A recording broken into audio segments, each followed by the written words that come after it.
Hello, everyone, and welcome back to the Cultured Pull List. This is our season 2 premiere, and to start off the season, we're doing something a little different. Instead of just covering one story, we're going to be talking about our favorite comics of last year, 2023, both comics that we covered and comics that we read on our own. So, we're going to be spending this episode talking about that. So, without further ado, let's get into it.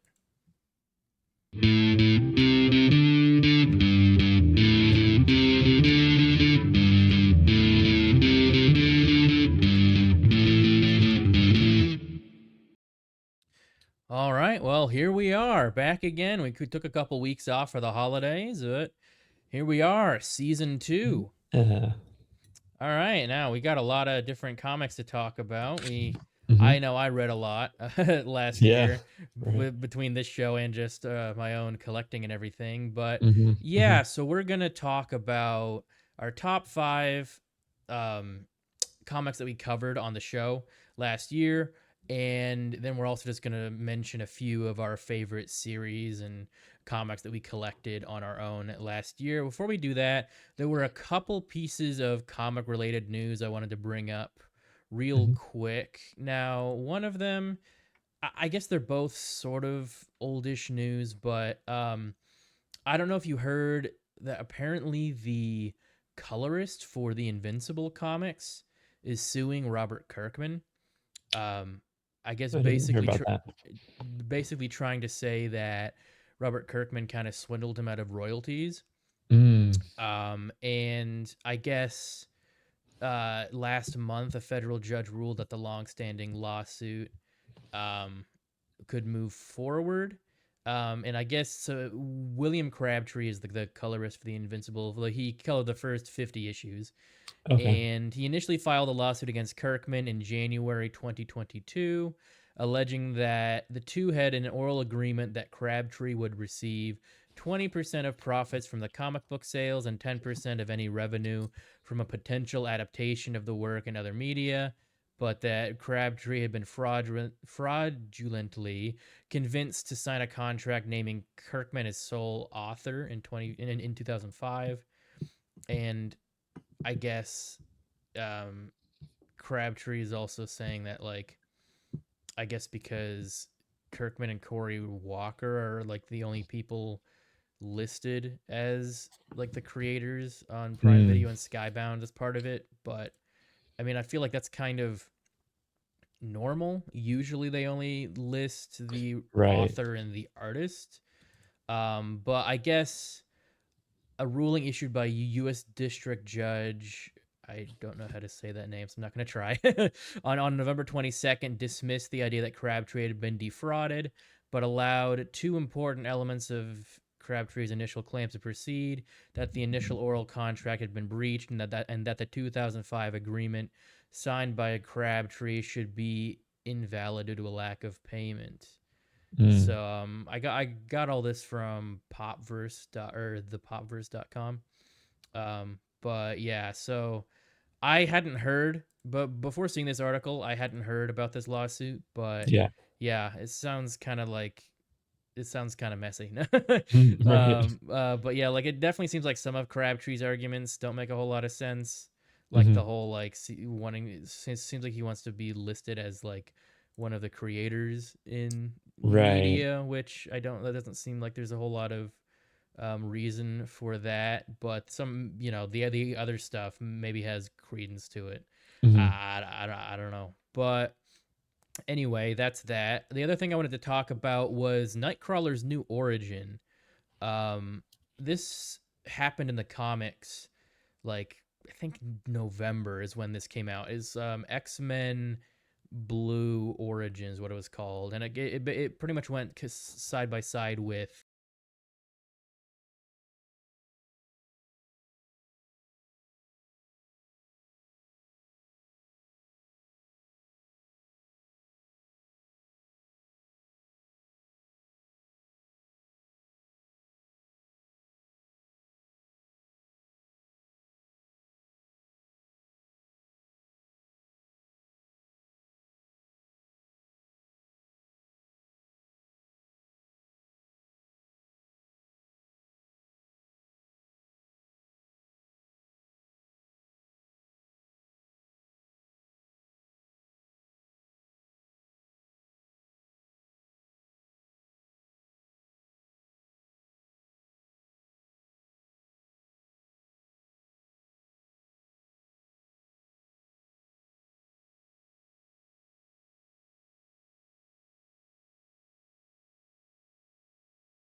the Uncanny Spider-Man miniseries that was going on.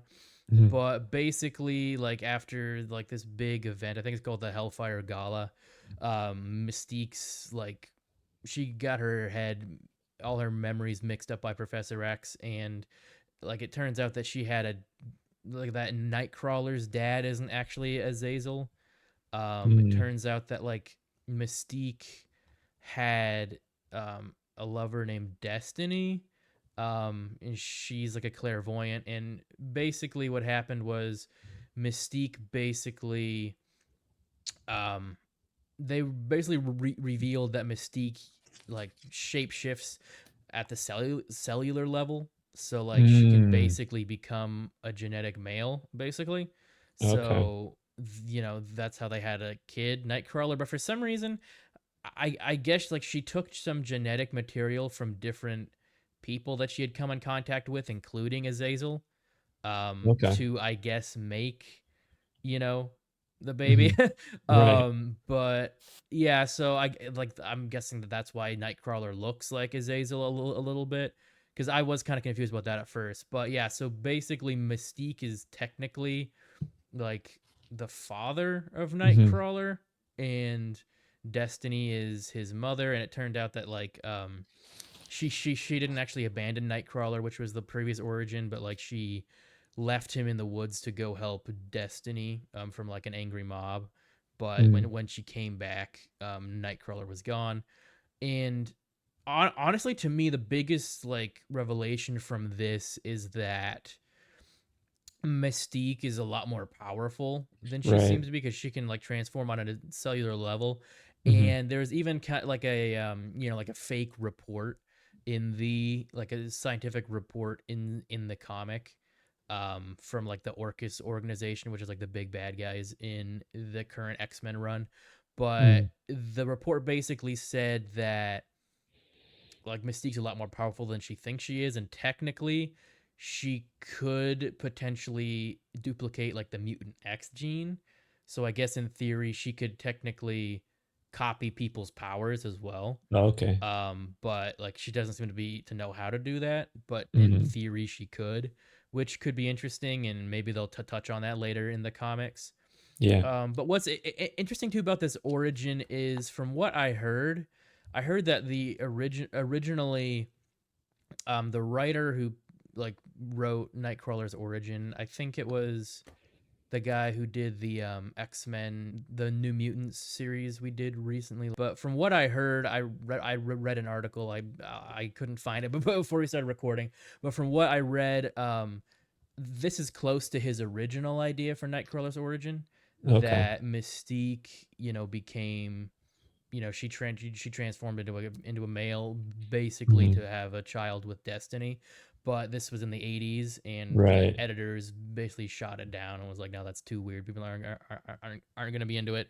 So then Mhm. they changed it to be like, oh well, it was actually Mystique and Azazel had an affair. Mm. Um, but yeah, so I found that kind of interesting. Yeah.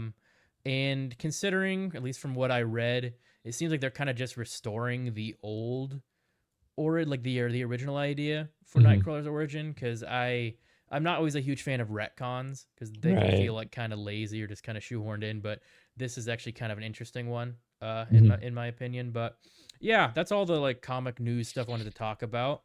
Let's get into our favorite comics. So let's start with the ones that we covered. If you Mhm. want to go first with your list. Just you wanna do all 5 or do you wanna take go Sure. back and forth? Yeah. Okay. Yeah, that's fine. All right. So my top 5, not necessarily in any particular order Mm-hmm. of the books we covered last year was, Neil Gaiman's Sandman. I really like that. I really Yeah. like in general, I've been, getting into a lot of Neil Gaiman recently. Mm-hmm. Coraline, Mm-hmm. American Gods, Nice, they're nice. they're great books, and Yeah, so yeah. he's a really good Yeah. writer. Yeah, for sure.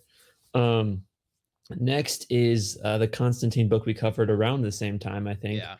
Um, I really like this one because it was, like, not really well, it was pretty different from what we normally cover. It Mm-hmm. kind of, like, not really a superhero story, Yeah. and doesn't focus so much on Constantine as a character, but it more just kind of explores the world around the character, and I thought there Yeah. was some really interesting, concepts Mm-hmm. explored in that book. Yeah. The next one is The Boys, Volume 4, Right. and I really like this. I think we mentioned this a little bit, but it's very different from the show, and at first it's kind Yes. of jarring, but once you Yeah. get used to Yeah. what it is and what it's trying to do, I think it does it really well, Hmm. and I honestly really enjoy it. And, I guess I'll continue with I'm doing my list out of order a little bit, but on a That's fine. similar vein as The Boys, we're gonna do Kick-Ass because I Hmm. realize something I'm really into is, like, I guess it's satire, I'm not really sure what it is, but it's sort Hmm. of like this, very violent, not really offensive, but sort of very much has that edge to it of, Yeah. like Yeah. It's very edgy and yeah, and it's like it kind of, it looks at, like, the superhero genre in, like, a different light, and it's, like, almost if, like, yeah. they existed in the real world, like, what would it Hmm. be? And I really like that because it kind of plays with the idea of morality and stuff like that. Yeah. Yeah. Right. And probably my favorite comic book, from last year, and it's not even really all that close, is, Superman John Kent. I wasn't really Ooh. expecting a whole lot from this one, but when I picked it up, but then I read it and I just kinda like it's I really liked it a lot. Hmm. Um, Yeah. it Yeah. I feel like with this one, I feel like this one's very controversial. yeah. Um, and I feel like most of the criticisms I saw for this series and as John as a character Mhm. are just kind of dumb. Like they're Yeah. mostly just like, well, he's not Superman. Like, yeah, no Mhm. shit. I mean, like he's a different character. Right. So it seems like a lot of fans want him to be exactly like his dad, Mhm. which number one, that's like why he's a different character. Number two, like that would be Right. incredibly boring. Like, oh, it's a Superman clone. Like people Mhm. didn't do the same thing with Superboy, I guess, because he's a clone that was different. Right. And because he's Superboy, I guess maybe it's because Mhm. he took on the Superman moniker. But I've also seen people say that he hasn't earned the Superman title or some shit, which Okay. is dumb. I think Yeah. Yeah. because not only did he like take over for his father and defend Earth during the whole War World thing, Mhm. but during Dark Crisis, he pretty much was the person like Right. bringing everybody together and Mhm. like defending Earth, and like he Yeah. basically took on like his dad's role, and he did a really good job. I mean, so I don't really know what people want, Right. And I honestly. and I think Besides, that's part of what makes it so interesting is that he's a different character, but he's yeah, still like Superman. So it's hmm, like he's not Clark Kent, but he still is hmm, Superman. So it's like, what does that mean as far as like, yeah, who is John Kent and how is that different than Clark Kent? And like, yeah. but he's still Superman. And so that dynamic is really interesting for me. So we actually do have a couple in common. Mhm. So I really liked the Constantine Hellblazer Yeah. series we did. Like I'm just a huge fan of the character Constantine, but Mhm. I really enjoyed the stories too. There was a very much of a horror and Yeah. like occult vibe to it, which was cool. And Mhm. very, very reminiscent of Sandman. They definitely feel like they're, kind of the same universe. I mean, obviously, they're Yeah. both DC, but they feel like they inhabit, the same Mhm. corner of the Mhm. DC universe, I guess, which was cool. Right. Um, and definitely just kind of a more of a mature um, feel to Yeah. it, I think. And I also had the Sandman on there, Yeah. which I was already a fan before we read it, so Mhm. it was just kind of like, but reading it again was definitely a good experience, and I really like Neil Gaiman, and yeah, so Yeah. my third, like kind of like you, mine aren't in any particular order necessarily, but the Warworld saga that we did, which was Mm. like it was we spent like 3 episodes on it, and Yeah. I feel like we did talk about it when we did it. It was like a bit long, um, Mhm. but I really liked Philip Kennedy Johnson's writing for Superman. Mm. I really liked that he kind of brought both like sides of Superman. I feel like a lot of people either just kind of want one or the other. Like whereas Mm. Superman, like he's a very kind and like moral person, but then there's another side of him where he's like a godlike being, like a badass warrior type Mhm. character. And I feel like Philip Kennedy Johnson did a really good job balancing both of those Yeah. in this story, and it was just kind of a cool um way to bring Superman kind of out of his normal Mhm. status quo like in Metropolis or on Earth.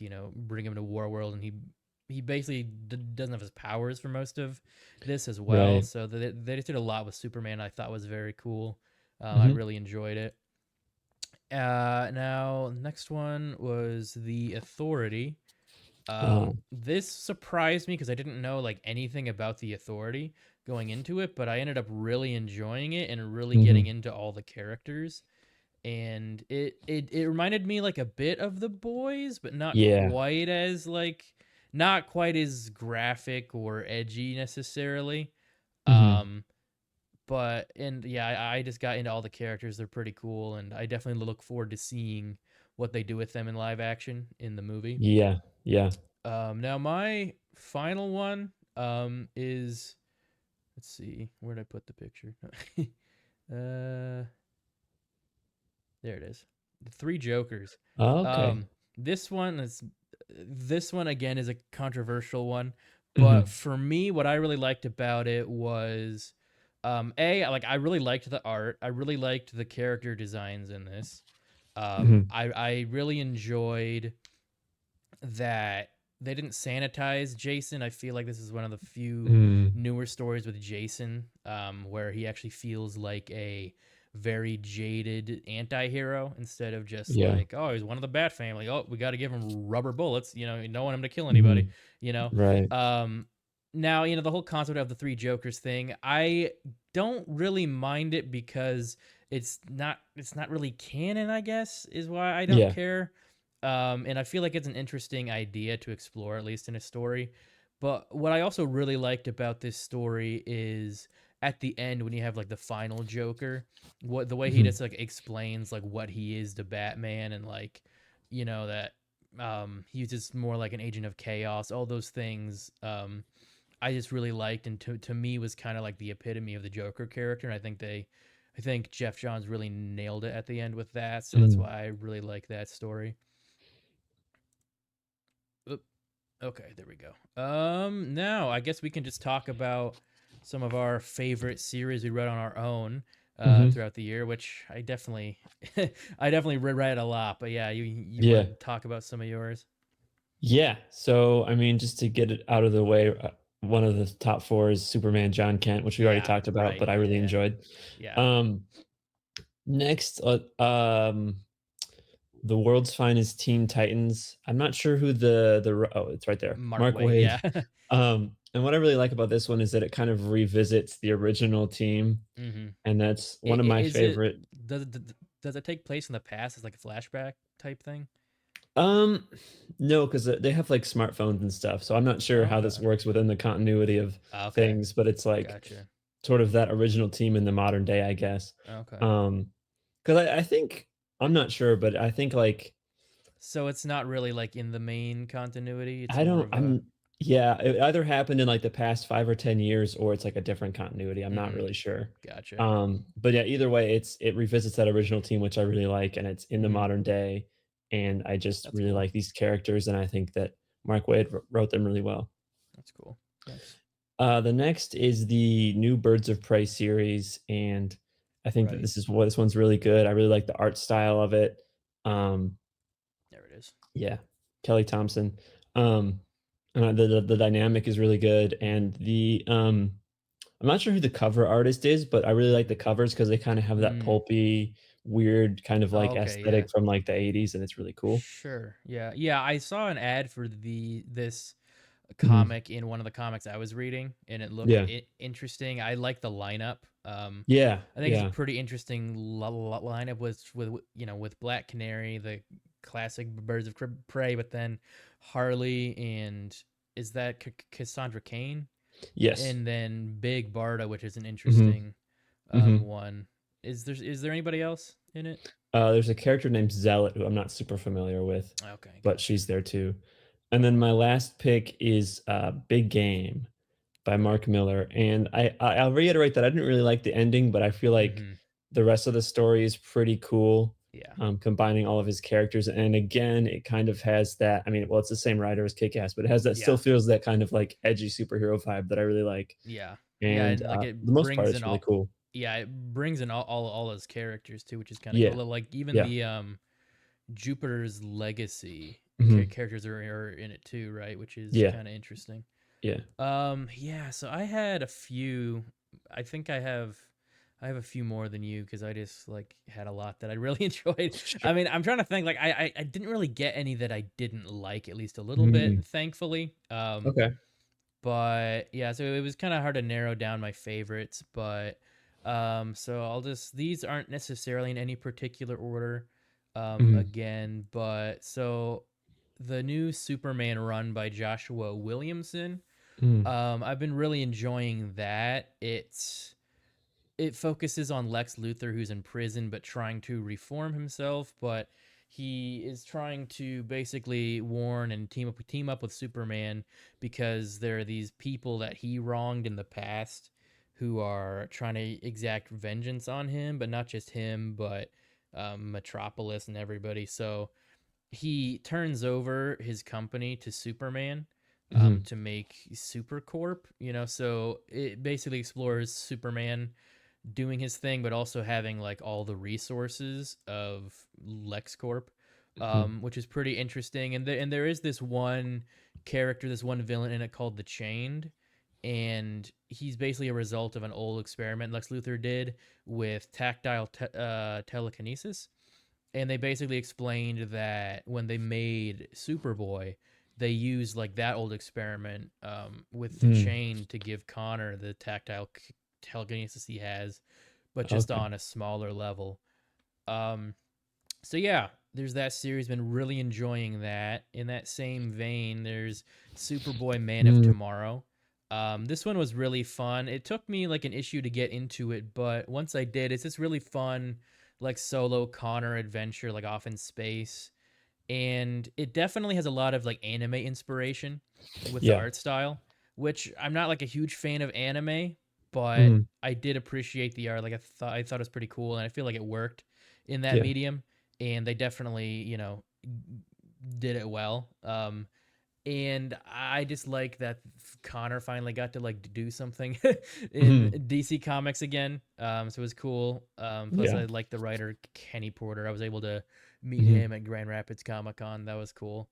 Yeah. And I could be wrong, but I believe he said something along the lines to me that like he had an idea to like do further adventures with Connor, kind of like, like he'll just kind of like go off into space and do some solo like hero Okay. adventure. I don't know Mhm. if they're going to do that or not, but that Right. that that would be kind of fun to just be like, Mhm. him just popping off like, oh, somebody on this planet needs you. Go over here.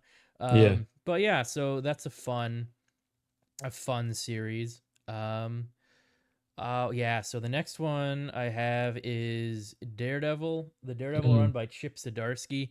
Now this technically started in 2022, but the last half was last year, Mhm. 2023, and I guess it's being like retroactively called like the Daredevil and Elektra run because they're partners throughout this whole thing, Mhm. and she even like takes on the moniker of Daredevil. But Yeah. I really enjoy this. I really enjoyed this. It really was a kind of a different take on Daredevil. Mhm. I know Chip Zdarsky's been writing him for a while, but in this run, um, Daredevil and Elektra are running. I believe it's called the Fist, but it's basically like the antithesis to the Hand, Mm. and they basically just it's basically like them versus the Hand, and they build like a whole army basically, and it's kind of like a war in a way. Kind of got like a war between the two like clans basically, but like the Fist and Daredevil are trying to stop the the Hand from like unleashing the beast or whatever, which is like Mm. their demonic entity. And Right. but what's interesting is it really takes Daredevil into like some weird like darker places. Like he basically frees a bunch of convicts so he can recruit them, and it kind of just this has him like going places and kind of compromising his moral compass, moral code to Mm. get certain things done. You kind of see him at his very lowest, and like he even like dies at the end. Basically, he goes, he lets himself be killed so he can like go to hell and save his friends from the beast, basically from hell. Mhm. It's just a really like kind of crazy arc, but I really liked it, and it Yeah. goes side by side, hand in hand with the Punisher run that was going on around the same time, Mm. by Jason Aaron. Except Punisher finds himself on the opposite side of that war, where he is actually now the um like I think they call him the Fist of the Beast or something, but so he basically becomes the Hands, like kind of their leader, but also their like exterminator, basically. Like he's kind of like their assassin, but Mhm. he's also their leader. And he ends up just like with the resources of the Hand, he goes around just like killing a lot of like high profile criminals and stuff. But as the series goes on, you learn that he's actually like being possessed by the beast. Mm. And he starts like developing powers, and by the end he's like, fully possessed by the beast. But it ends up putting him at odds with other heroes, like even more than he Mm. had in the past. And it's just a very interesting like road to take Frank Castle down. And the only reason he joined the Hand is because the Hand promised to bring his wife back from the dead, which they Okay. do. But then we actually see that his wife doesn't like the guy that he's become, Mm. which is an interesting place to Yeah. go. Um, and also they kind of mention that Frank kind of wanted, like, he basically wasn't happy in his life after the war. Like he almost missed, like the fight of the war. So The Iran war or the warrior with the fist or which what the war when he was in the Marines. So like Oh, okay, when he okay. came So, back, like like, he I he got wasn't you, the I got same, you. and he was basically like, he tried to live a normal life, but they made it like it was pretty strongly suggested that like he basically like kind of can't live without the violence kind of thing, which Mm. isn't a super original concept, but they definitely fleshed that out more with Yeah. Punisher, which was interesting. I really liked the development for his character. Mhm. Um, yeah, so what's next on the list? Let's talk about Green Arrow. So, the Green Arrow series by Joshua Williamson. Been having fun. I had fun with that one. He Mhm. he basically gets lost in another planet, kind of. I think and like it's basically showing his adventure, but also his family trying to find him. Yeah. And he runs into some crazy stuff, like a future version. It's weird. I think it's like a version of Parallax, like Hal Jordan Parallax, but from the Mm. future, which is really interesting and kind of weird. And he also runs into like different versions of himself, and it's just, I found it was a fun run, and it was kind of cool how, well, it's still going actually, but it was cool to Yeah. see Green Arrow back when after Dark Crisis you kind of thought he was dead for a second there. Mhm. So it was Mhm. kind of cool to see where he went. Another series I really liked was Uncanny Spider-Man. This one Mm. I picked up at the very end of last year. I believe it started in September, but I picked up the first issue just to be like, yeah, I'll just have the first issue. But I enjoyed it so much, I was like, yeah, screw it, I'm gonna get like all five of them. So, it's just like I really like Nightcrawler. He's probably my favorite X-Men character. Okay. At least he's up there, but it's kind of Mhm. interesting. It's very random. Like they don't really give much of a reason for him being Spider-Man, besides like he does, like he's trying to disguise himself. He doesn't want to be seen as a mutant because mutants were supposed to, like, they're being framed for stuff, and in the public eye they're kind of viewed Mhm. poorly. So he goes to Spider-Man and asks Spider-Man for like one of his old costumes, I guess. But it's kind of meta, like it's just very fun. There are a lot of Mhm. meta stuff going on, and he has a cool new power where he basically has like a soul sword. Okay. Because recently he got, like I think he got possessed by some demon or something, and like he got sent into like some crazy rage and killed a bunch of people. So, but Mm. as part of that, he got like some like spirit sword thing, which is interesting. But um, Silver Sable gets sent after him to assassinate him, but they end up hooking up instead. And Ah. it's just a really fun story, and he has like a little like Nightcrawler in his head, which is meant to. He's kind of like Mister Mixie Particle or whatever from Superman. Mm. But like we're made to think he's in his head, but also is its own entity somehow. but he provides a lot of meta commentary that's kind of fun. And there Mm. are times where there's several people who make a comment about like, how did he make his tail black to match the costume? Like, cause Mm. like in here, like he's got a black tail, but they never like explain it. And like Yeah. three different people are like, how the hell did he do that? So yeah, it was just fun. And as a Nightcrawler fan, I enjoyed that. Mm.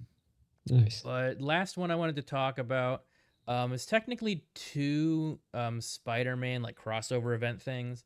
So one of them, Dark Web, that happened I think at the towards the beginning of this year.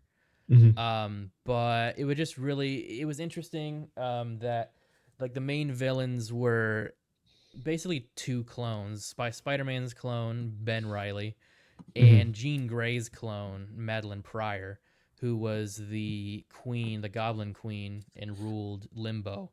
And Mm. she and Ben Riley, now being called Chasm, teamed up to kind of replace their original versions, because like ben Riley kind of had his memories erased, and he kind of wanted like his memories back, so he thought he would like get them from Peter. Mhm. And Madeline Pryor was sick of being like the clone, I guess. But so they're just kind of like this big battle, like the forces of Limbo come to Earth, and there's a crossover with the X-Men and Spider-Man, and it's pretty interesting. And Mhm. Spider-Man actually gets banished to Limbo for a while. It's just a pretty cool event. Mhm. And there's actually one that's still going on right now, Gang War, Yeah. but it started last year, and it's just a really cool street level Mhm. story. Like very much like a Yeah. crime story, because all the crime bosses are vying for New York City. But what is really fun about it too is Spider-Man recruits like a whole team of street level heroes, like Mm. Elektra, who's Daredevil, and She-Hulk, Luke Cage, Miles, and it's just a really cool team. And Mhm. I've been really enjoying that series. All right, well, that will do it for this week. Kind of a shorter premiere, but just wanted to Mhm. talk a bit about our favorite comics from last year. Yeah. Let us know in the comments what some of your favorite comics were from last year.